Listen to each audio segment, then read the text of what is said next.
दोस्तों अभी मैं पहुंचा हूं हॉल के ऊपर में और अभी बहुत समय निकाल के मुझे ऊपर आना पड़ा क्योंकि आज बहुत ही भीड़ थी। बहुत ही यहां के लोगों ने, यहां की महिलाओं ने, सभी ने, बुजुर्गों ने इतना सम्मान, मतलब इतना सहयोग करने के लिए, मतलब उनको आगे करने के लिए कि कुछ ना कुछ हमारे क्षेत्र में ऐसा व्यक्ति आगे आए जो कि समाज के लिए, बच्चों के लिए कुछ ना कुछ करे। तो उसी के संदर्भ में मैं आपसे बताना चाहूँगा। आज मेरे बीच में हैं, हमारे साथ हैं हमारे बड़े भाई, हमारे आदर्श और खैरीखुर्द खैरी कला के युवा दिलों में राज करने वाले भाई, हमारे बड़े भाई सत्येंद्र सिंह रावत जी। मैं उनसे कुछ बातें करना चाहता हूँ। भाई जी, आज इतनी भीड़ थी यहाँ पे, लोगों ने इतना मतलब सपोर्ट के लिए आगे आए, चाहे उनकी वोट यहाँ पे हो चाहे ना हो, है ना। क्योंकि आजकल वोट के फर्जी वोट के मामले में आपको पता है कि कितना फर्जी हो रहा है, फिर भी मतलब वो इतना सपोर्ट चाहते हैं कि आप इस बार सत्ता में आए।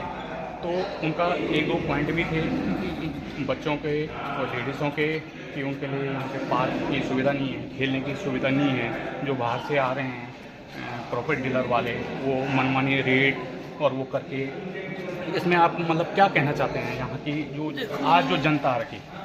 मेरा कहना सीधा यह है कि एक तो पार्क की जो समस्या है ये बहुत पुरानी समस्या है, जिसमें जब यहाँ पे प्लॉटिंग हो रही थी तो उस समय अगर ये मुद्दा उठता तो शायद हम 200-300-400 गज कहीं पे बचा पाते। लेकिन उस समय ऐसा कोई न तो हमें इतना वो था, लेकिन आज की तारीख में शायद कहीं पे ज़मीन उपलब्ध होना बहुत मुश्किल है ग्राम समाज की। कम से कम खैरी कला की मैं बात करूँ तो, लेकिन चलो प्रयास करेंगे। इसमें इन बहनों ने अपनी बात रखी, मैं उनका बड़ा सम्मान करता हूँ। उन्होंने जो है इतना कीमती समय मेरे मैं आपकी बात काटना चाहूँगा। जी। देखो, ना खैरीखुर्द में ज़मीन है, ना खैरी कला में ज़मीन है दोस्तों, पर इन्होंने बोला कि हम प्रयास करेंगे। प्रयास ही पहली सीढ़ी होती है, जब आदमी करेगा तभी तो आगे बढ़ेगा। तो और दूसरा था सर कि बाहर से जो भी ये प्रॉपर्टी डीलर वाले आते हैं तो उनमें कुछ रोकथाम होनी चाहिए। बिल्कुल होनी चाहिए। मेरा भी ये मानना है कि जो प्रॉपर्टी डीलर वाले जो रीसेल कर रहे हैं वो मनमाने बहुत इतने दाम बढ़ा दिए जिसकी कोई हद नहीं। इस पर भी रोक लगनी चाहिए मेरे हिसाब से। जो यहाँ पे जो है पहले 12-13 हज़ार से ऊपर ज़मीन नहीं थी, आज जो है 30-35-40 हज़ार ये रेट हो गया है। मनमाने रेट जो है वसूल रहे हैं लोग बाग। तो इसका भी हम विरोध करेंगे, जरूर विरोध करेंगे। लास्ट एक पूछना चाहूँगा सर आपसे, यहाँ खैरी कला में हमारे पास कितने वोट होंगे आज? जो एक्चुअल जो वोट होनी चाहिए, कितनी वोट होंगे हमारे ग्राम सभा में? मेरे हिसाब से 1200-1250 से ऊपर वोटर नहीं है। लेकिन हाँ, लेकिन जो फर्जी बनाए गए हैं वो 1776 क्रॉस कर दिए। देखो दोस्तों, कौन है ऐसा आदमी जो कि 1200 वोट से लेके 500 वोट एक्स्ट्रा लेके चल रहा है, जो अपनी सत्ता लाना चाहता है। दोस्तों, सत्ता किसी की भी आए उससे मतलब नहीं होता, उससे नहीं होता। बात होता काम करने से और आगे विश्वास जीतने से। उसमें भी अभी हमने उसमें जांच चल रही है, कुछ में जांच हो चुकी है और कुछ में शायद कल भी तहसीलदार महोदय जो है इसमें जांच करेंगे।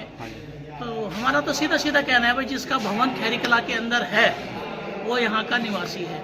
अगर कोई किराएदार 6 महीने का उसके पास एग्रीमेंट है वो भी दिखाए, वो भी यहाँ का निवासी है। लेकिन ऐसा कहीं भी नहीं मिल रहा है। ये कहाँ के व्यक्ति हैं इसको समझ में ही नहीं आ रहा क्या रोल झोल कर रखा है।